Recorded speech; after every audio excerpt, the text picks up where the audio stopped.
Ladies and gentlemen, welcome to Become Your Own Superhero. May I introduce to you Jon Yeo, everybody. Good morning, Jon. Morning, how you doing? Very, very well, very blessed, very full of beans, very alive, and very excited to be talking to you this morning. Very good. And I really wanted to start off for thanking you in many ways, Jon, for the interactions that we've had previously. Jon and I met through the Professional Speakers Association, and Jon has been very instrumental in introducing me to many different speakers and writers and authors and people that have become very influential in my life, most of whom I haven't met, but the likes of Steve Siebold and some other names that never even knew existed and have since taken on a lot of their principles, particularly like Steve's 177 mental toughness secrets of the world class, which has been very instrumental in my life in the last 6-12 months, and also all the people that I've shared it with as well. So thanks. Great book. It's a very good book. Have you had a chance to meet Steve at this point? Yeah, I did his course. I'm going to guess maybe 7 or 8 years ago. It's still one of the best courses out there. Now, Steve Siebold, for those who don't know, is a speaker, author. Yeah, he's a mental toughness coach, but most of his lead generation is through speaking. So he's a 7-figure speaker as well. Okay, brilliant. And Jon, what do you do? So I'm really around helping people find their voice and then find the courage and skills to articulate that in a meaningful way. So how to be convincing, how to influence, how to engage, how to motivate people to do things that are in the best of interests of everyone involved. Helping people become better version of themselves. And how did you fall into that, Jon? How did you end up where you are now? It was a little bit by accident in that so my own nature is I'm an introvert and I'm quite a shy person. So being heard, being seen was not one of the things that I naturally sort of evoked. And having also an Asian background, that quiet subtlety was kind of a cultural overlay on top of that. But I had a challenge probably in the late 90s where I needed to convince, and I'm in IT at the time. I was in IT at the time. I was trying to convince people that Y2K was a thing. The Millennium Bug was actually a thing.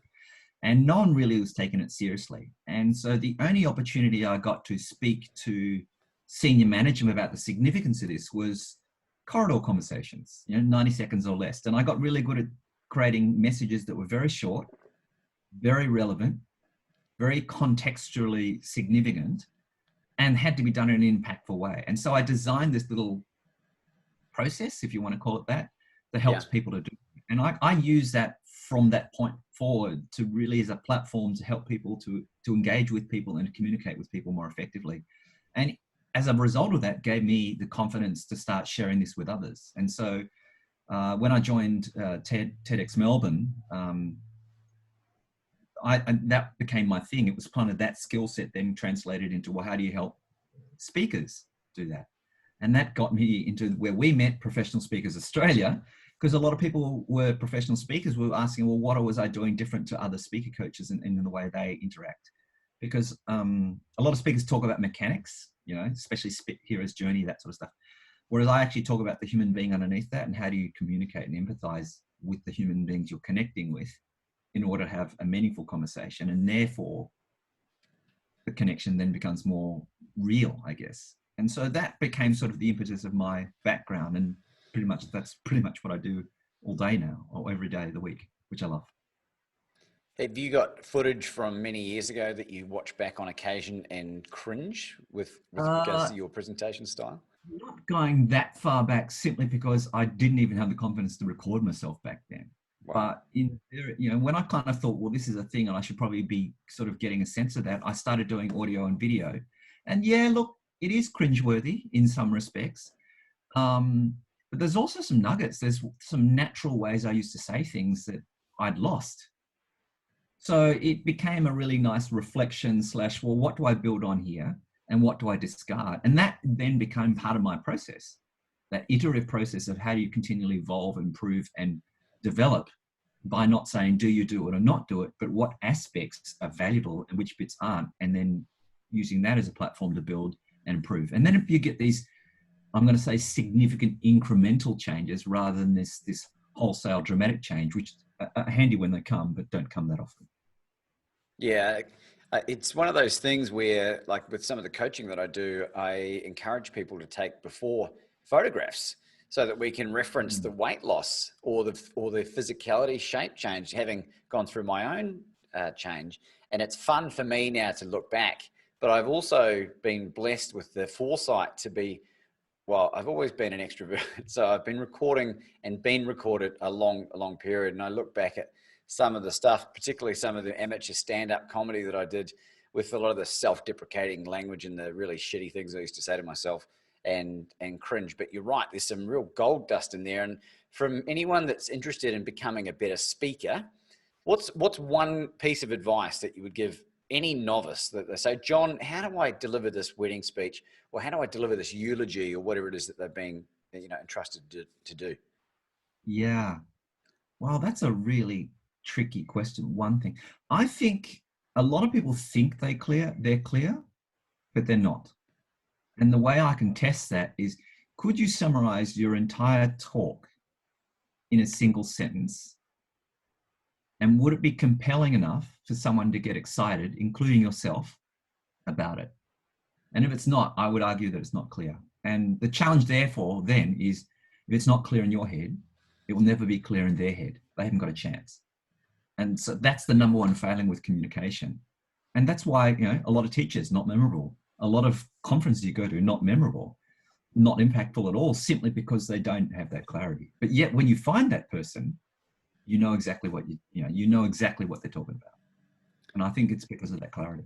Yeah, you're right. And in talking to people, I'll particularly since I've been moving into this whole speaking business, I'll ask people who the most memorable person that they ever saw. And a lot of people have referenced people like Tony Robbins, which I'll talk to you about your experience in a second. Yeah. But I'll say to them, what is it about Tony that made him so memorable? And they'll be like, he really made me feel, special, or whatever it was. And I say to them, you must understand that Tony has dedicated his whole life to mastering the art of becoming an expert storyteller. Yeah, totally. His speaker capability is extraordinary, no question about it.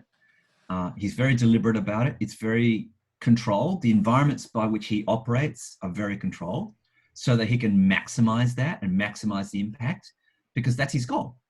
And we don't always have that control. You're in a meeting, you're in a corridor conversation, you don't have that type of capability. So, you can adopt a lot of his work and still be effective.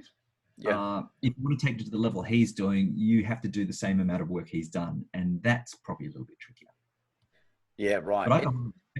But that's my experience of that. And I've literally done all his courses. So, I'm saying this from the inside, so to speak. Well, you've been fortunate enough to actually be in the same training, or he's delivered training in intimate groups with you guys. Is that an experience you had? We've actually had lunch together more than once. And tell us about that. Yeah, well, he's a fascinating guy, but everything he does is with a purpose. So without sort of sounding it's almost, I'm not going to say it's like being interrogated, because it's not quite that, but you can tell his mind is trying to understand everything about you, everything that's going on in your life, because he genuinely wants to help, but he does it in a very purposeful way. So you have these conversations that are very precise and very detailed because of that. He asked me once, what did you think of the course that he'd just run? And I gave him some feedback. And was it good feedback, or was it, here's how you can improve kind of stuff? I'm pretty good at being diplomatic. I said, look, these were things I feel that kind of didn't work for me, and that was purely subjective. So he had every reason to ignore it, and to be honest, he kind of did. But his wife heard, And when she said, well, what do you mean by that? And then she went, that's fascinating. I went, oh, thanks. And I just kind of didn't think any of it on. She moved on. She's much more graceful, much more elegant. And I think the real power behind Tony, to be completely honest. But, you know, Tony's the brand. Anyway, she pulled him back, whispered in his ear. He came back and goes, we're having breakfast tomorrow. I went, oh, okay, fine, because it was a multi-day event. And I got there the next morning, and it was him and 4 other researchers, and they literally deconstructed every sentence that I said the day before. Wow. And they said, well, what do you mean by that? And we spoke for, I don't know, at least 2 or 3 hours. And they wrote down copious amounts of notes. And within 1 year, he'd solved that problem. And it was a big problem. It was a big hole. And so, you know, I admire him because Tony is one of those people that can make dramatic changes in extraordinary small, anything from instant to within 12 months. I've never seen him have a problem last more than 12 months because he's just so methodical about it. And that's what I respect about him. I wish I had that kind of focus and discipline. Well, do you think that you have developed a far better focus and discipline over the years? Because you're a student of life. You've been spending a long time working on yourself as well. Yeah. Look, I don't think I'm as methodical as him, but I'm definitely as rigorous. I am 100% committed to this. So there was a point where I was tracking how much I was spending on my own personal development. And I was, you know, per week, because I track kind of like where I spend my leisure time, where I spend my work time, where I spend time on myself. And I was spending over 20 hours a week on my own self-improvement. And so, but it was scattered. And that's what I learned around that I was kind of going lots of different directions, bright, shiny object syndrome, which I have a tendency for.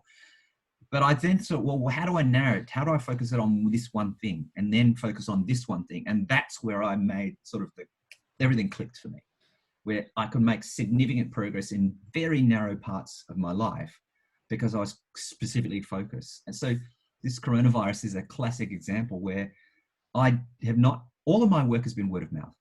And everyone goes, what's your website? I don't have one. I literally, from this last 2-3 weeks, the coronavirus just wrote my own website. And I could have paid someone, but I didn't. I have paid someone previously to do a previous website, and to this day spent way too much money on it and still can't prove that it generated any sales. So I thought, I'm going to learn how to do it. I'm going to learn how to unpack it. I'm going to learn to make how to work. And then if I need to scale it or manage it, then I'll do it from that point. And that's what I'm now going to do. I'm going to hand it over to someone to manage from a technical point of view. But I know everything about that website and no one can pull the eyes over me like they have in the past. But I also know it's exactly what I want to achieve. And that's what I've basically been doing for the last 3 weeks on top of my regular work. And so it's about thin slicing and intensely focusing, and then using that as a platform to build the next level. And that was the biggest difference for me from a personal development point of view, where I basically literally at one point took 2 years off, 2.5 years to be honest, and literally did one of every course that was waved in front of me. And I saw a lot of crap, and I saw a lot of amazing stuff, and I saw a lot of stuff that was relatively cheap for what I got, and some that was kind of like, I would have paid more if they'd let me. And so I've kind of seen the whole gamut. And so I guess that's where we cross over in terms of how do we explore our life, what's relevant, how do we build capability around that, and then how do we define that for the next level? And that's where the clarity question was when I first came into this. I wasn't clear about where I wanted to go. I was just clear about I wanted to be better. And while that got me better, it didn't get me better in any particular domain. And so foundation was handy, but the direction and what I could build from that, the way I could change my life from that, was limited because I got too distracted. And so clarity became the power. Is there anything from all the learning that you've done, Jon, that has totally flipped your world on its head and you've ended up doing a 180 and never looked back? Oh gosh, I would say there's lots. I think that it all is cumulative until one day it makes sense and then everything changes. But it's really around when your being changes, not when your knowing changes. And, you know, it's so easy. I mean, you can see part of my bookshelf here, but my previous house, I had a bookshelf that was 8 meters wide, floor to ceiling, packed. And I'd read every book on it. And the only reason I'd stopped buying books at that point is I literally had nowhere else to put them. And so, you know, there's only so much information you can absorb before you actually can kind of work out what the gist of the domain of expertise is, where you actually have to do something about it. And what I was doing was spinning in the knowledge part and not in the doing part. And so I think that the one shift is knowing when the knowing and the doing need to happen. And that doing is when your being shifts, which is hard to define, but easy to sort of define. Well, sorry, easy to define, but hard to execute. Sorry, better word, better term. I tell you what, John, there's a real common thread with all of the people that I've been speaking to, whether it be on these podcasts, interviewing them out one-on-one or just general conversation. Every single one of them is a furious reader. Furious. And it's something that I've taken on, especially in the last 4 years. I've read, at last count, it would have been about 150 books in the last 12 months, I think. It's excluding all the podcasts and everything else. And it reminds me, and I was trying to work out where that love of reading came from. And I remember when I was about 8 years old, when we were growing up in New Zealand, and I was there with my two other brothers, and single mom, and my father, who lived down the road, gave us a colour TV for Christmas.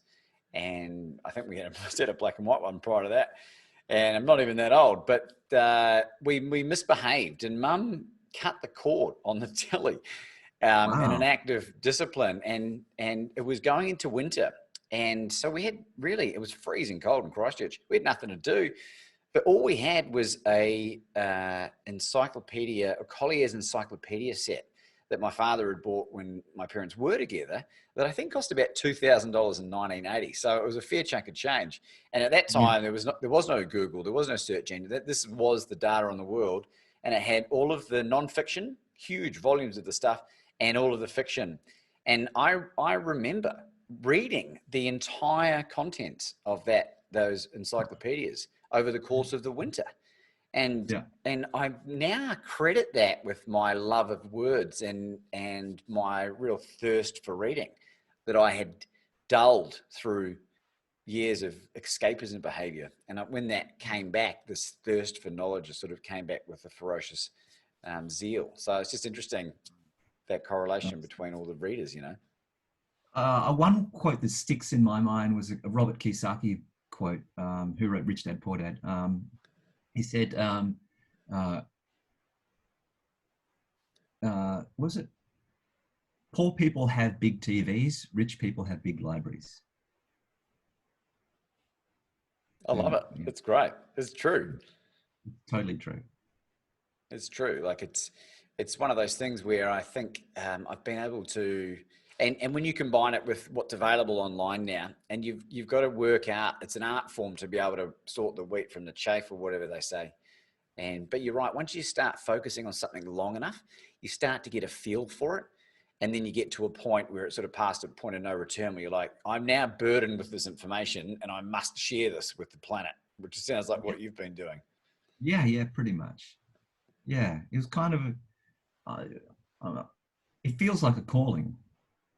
Yeah, that's the easiest way to describe it. But it took a while to get there. And it wasn't because I was I was looking for it. But what I actually worked out was that I was actually doing too much stuff that was distracting or taking away my energy, focus, whatever. It took probably maybe 10, 15 years to cull all that BS. And then the obvious became obvious. So that was kind of interesting to me, because a lot of people kind of find their thing by looking for their thing. Mine was kind of finding my thing by getting rid of all the crud that I shouldn't have been wasting my time on. And TV was a significant part of that. And that was kind of a weird realization. I kind of discovered that one by accident, in that I was a poor backpacker. And I just moved to London at the time with a working holiday visa. And so there was so much going on that I used to have this 4-hour video cassette. And I would say, I'll record it and watch it on the weekend. And that's what I did initially. But then the weekends got busy and I didn't get time to watch it on the weekend. And I found that the next week I was just recording over the top of it. I thought, well, my VCR is watching more TV than I am. Why the hell am I doing this? And I got rid of the videotape. And the only reason I had one videotape was I didn't have the money at the time to buy more than one. And that suddenly epiphany is like, I'm wasting all this time on something where I could do something, very significant. Well, you've become a storyteller now, John, and that passion or that zeal, whatever you want to call it, has translated into this role that you're playing as the TEDx curator for Melbourne. Yeah. Now, a lot of people have heard about TED. Some might have even seen some of the TED Talks. What is TEDx and what is your role as a curator there? So TEDx is an independently licensed event of the TED conference. So the TED conference is 2 events typically, one based now in Vancouver, started in California, and another event called TED Global that moves around. So Rio, last year was Africa, I think. No, hang on, last year was Edinburgh, year before was Africa. So the other one moves around a little bit. So there's 2 events. The TEDx events are local organizers doing TED-like events in their town. And so as a curator of that, I'm the licensee and curator. So licensee basically means I have a license to do the event, TED-like event in town. The curator is really a selective process. So it's kind of like similar to art curation. What artists complement each other? What themes come together? What ideas coalesce and spurn new ideas? And so my job is to really curate a host of speakers, personalities, and ideas, and hopefully stimulate more ideas because they're in one place. And that one place might have a whole cross-disciplinary type aspect to it. You might be a researcher, a philanthropist, a scientist, all walks of life that come together that wouldn't necessarily come together, and therefore create a unique experience that probably won't ever happen again. And that's the visceral part that I think that distinguishes the brand from the knowledge transfer that you see in the videos, which are also fascinating. So the question for someone watching this or listening to this would be like, TED Talk, I've always wanted to do that. What do I got to do, John? How do I do this? How do I get on the stage? Yeah, so that's a big question. You get that question a lot, I'm guessing. Yeah, look, no question, the most common question I get, which is, I actually wrote an article on LinkedIn specifically for that reason, to answer that question, but for the purpose of this and knowing that no one's gone there yet. We'll share that on the in the description box below post. Don't worry. Great. So it's around, how is your idea remarkable outside of your industry or area of expertise? It's got to be remarkable for a broad audience. It can't be, I am the only person to have worked out this mathematical problem within my mathematical field, because that's an idea, but in TED's world, it's not an idea worth spreading. In other words, it spreads because of its own natural amazingness or distinctiveness, probably a better word. So that's part of it, which then brings to the next point. Well, what's distinctive? In my world, it's really around, it's got to have a strong position, and it's got to be able to create a disproportionate amount of attention. In other words, when you say that single sentence, people need to say, whoa, I want to hear more. And so that then becomes really the area of focus over and beyond your knowledge, experience, and background, your capability, your history, who you know, what 7-step system or whatever idea you come out with, because those are just really the information you're going to share. And the challenge with information that you're just going to share is Google is out there. You're competing with Google in terms of information. Unique, distinctive information, that's something else. And that's what TED really is about. How do we create these ideas that propagate fresh ideas, fresh perspectives, fresh nuances that weren't there before you went on that stage? Yeah. How do you transform someone rather than inform them? And you said something really important that stuck with me when we met up last year. It's about having an idea that you almost need to polarize the audience. Would you agree with that statement again? Yeah, absolutely. If you can catalyze or polarize, it at least that's the disproportionate amount of attention I'm talking about. Yeah. And It's definitely a critical piece. yeah, okay. So because you've done one, which I watched, which was a few years ago now. Yeah. Do you Believe it get? or not, as embarrassed as I am to say, that was the very first public talk I've ever done. No kidding. So up until that point, I'd been the coach, the behind the scenes, because if you, depending on which tools and profiles, I'm a supporter. I'm not a person who puts myself front and center. I help people achieve their hopes, dreams, and aspirations. And so when someone said, you need to do something, we've got a gap, can you fill it? It kind of landed on my lap. So it was never my intention to be known, but that's kind of, and so that was the product of that experience. I'm sure that was a character building event in your life. Well, Was it something that they gave you much time to prepare for? Or do you remember the whole process that you went through? I had 10 days. And no, because at that point, and this is the clarity point again, I had no idea what I was going to talk about. They just said, can you talk about something? It's like, what do you mean? It's like, I don't know, think of something. And I'm like, oh. So that's almost the worst case scenario for a detail oriented as me, OCD me type person. So, yeah, it was quite an intensive process for that reason alone. And then I go through the classic, what everyone else goes through, nerves, anxiety, and self-worth and clarity and refining and all that sort of stuff. So, I feel I kind of went through that as a TEDx speaker, which actually did help in terms of helping other people manage their nerves and self-awareness suddenly because they're quote unquote thrown in the spotlight. And TEDx or otherwise, speaking, it can be nerve-wracking. Yeah, for sure. And off the back of your advice last year, one of the great names that you referred me to was a guy, Vin Gang, who ran a stage masterclass webinar a couple of weeks ago, which I attended, and was a life-changing event for me. And I've been singing its praises ever since. But one of the many points that I picked up in this course was just going back to your point, the importance of having stories that you've practiced and rehearsed, so that if you ever get put in a position like you were with your TEDx talk, that you can fall back to baseline because you've spent the time rehearsing and refining this talk that doesn't have ums and ahs. It's smooth, it's consistent, and it's okay to tell the same story over and over and over again. And he talks about the people that haven't heard it, if you've got a great story, are really interested to find out what happens. And then the people that have heard the story are alongside you and encouraging you and almost going along with you. They want you to finish again and finish on that high, which I thought was really fascinating. And it's sort of changed my concept on that. So a great story is kind of like your favorite song. You're quite happy to hear it over and over and over again. It's just, if it's done well, it's easy to listen, which is the argument against the ums and ahs. But in a social context, that's expected. So it's allowed. Yeah, right. In a professional context, you wouldn't want to do it too much. You still need to have it. It's still okay occasionally because you're human.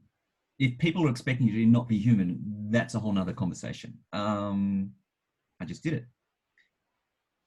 These are natural parts of communication.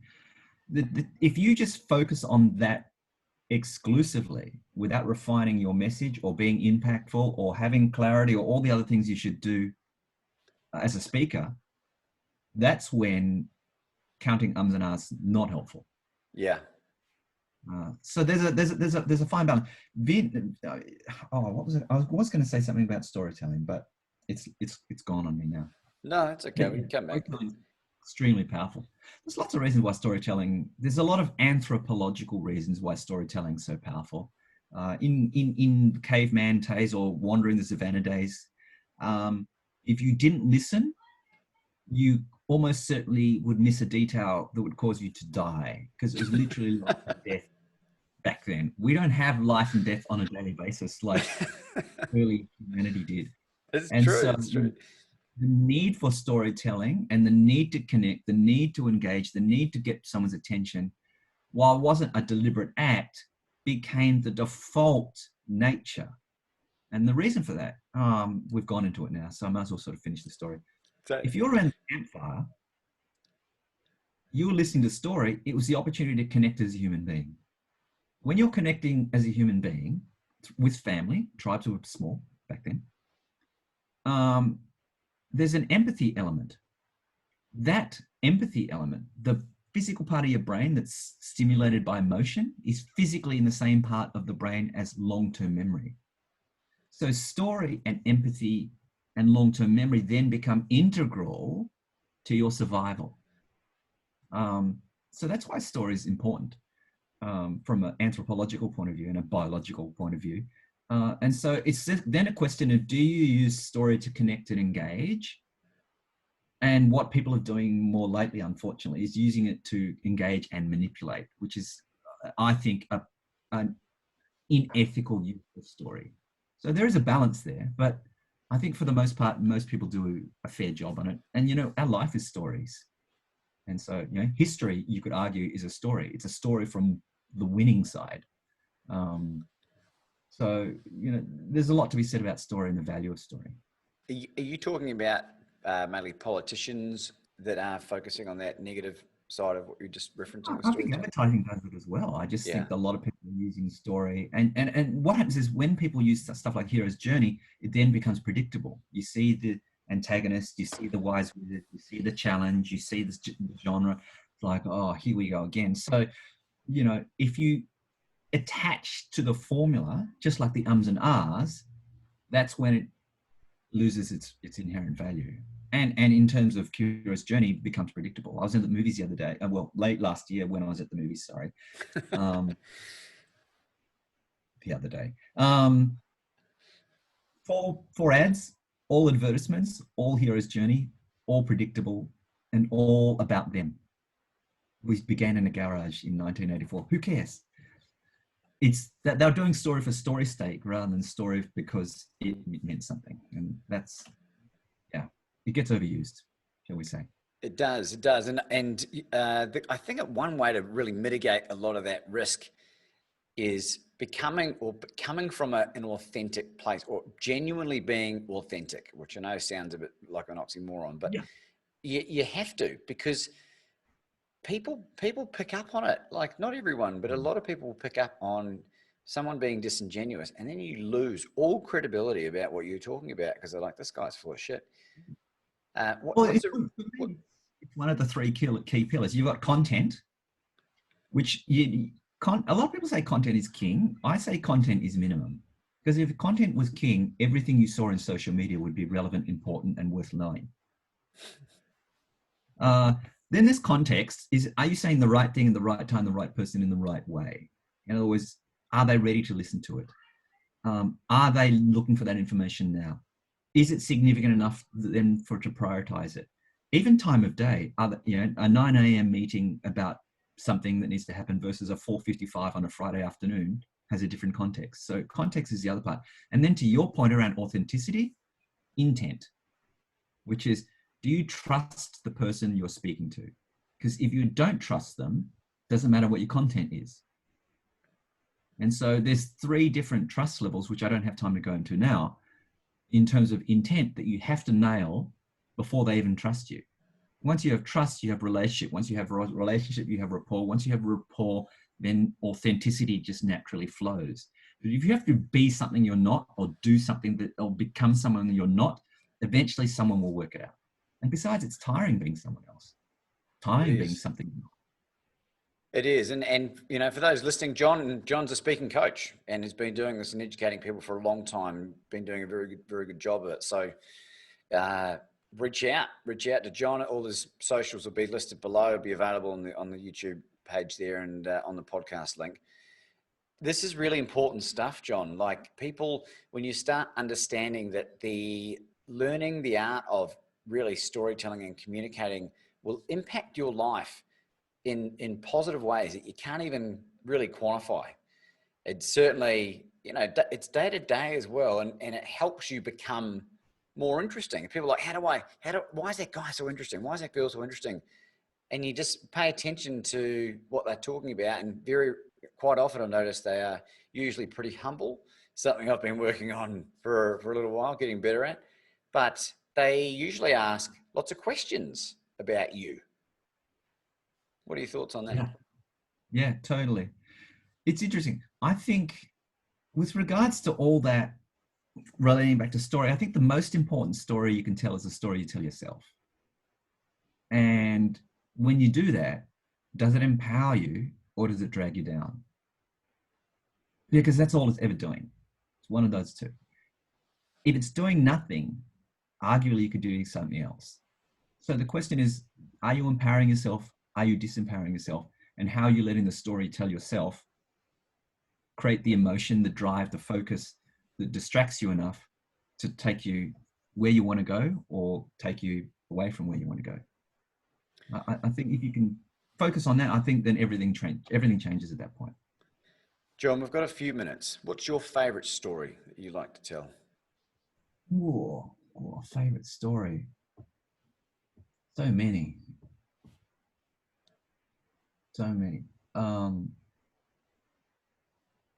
I think it's not a story. I think it's the way the story is told that then becomes fascinating. You know, we see remakes of movies or remakes of songs, and sometimes the remix is not as good as the original, or sometimes it's better than the original. I think the greatest stories have the teller at the center that I guess, what's the word? I was going to say transmute, but it's not quite the right word. That transform the listener in ways they couldn't have imagined, that connect in the way they couldn't imagine, that resonated in the way they couldn't imagined.